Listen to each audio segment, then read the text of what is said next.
Marci, the title of your lecture is Living in Truth, the Fate of Enlightenment Optimism in Eastern Europe. Enlightenment optimism has had a difficult time in Eastern Europe from 1989 to 2014. It has indeed had a difficult time in Eastern Europe.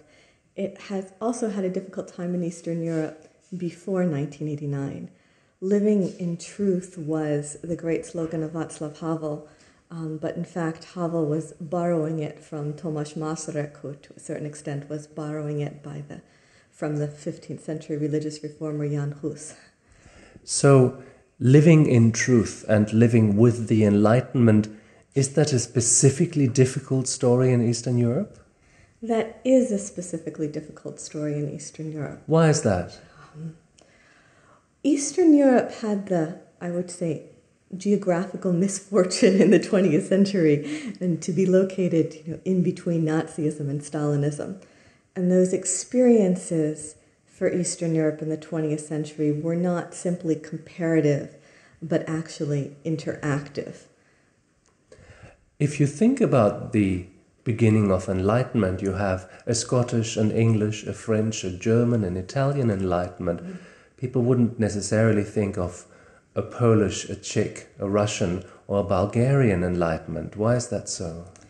I would say that, first of all, that's so because most people don't read in those languages.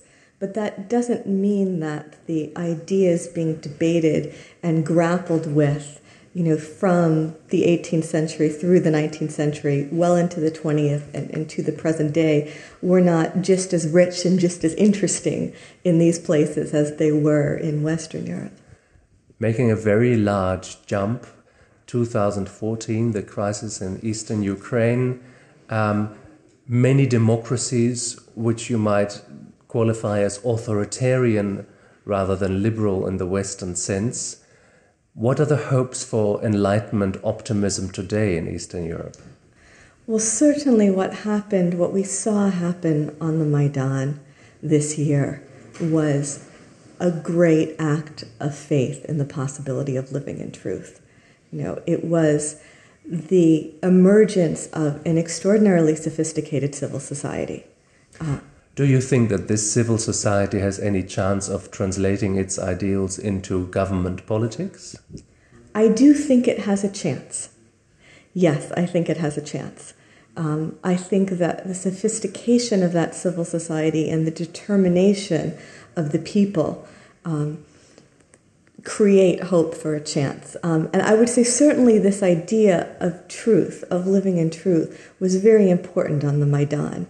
And this was not first and foremost, or perhaps not at all, a national revolution in any kind of ethnic sense. I mean, this was very much a protest against being ruled by gangsters, against corruption, against lies, against a kind of helplessness of the population. It was an assertion of subjectivity. It was an assertion of political subjectivity, and I would argue very much in an Enlightenment sense.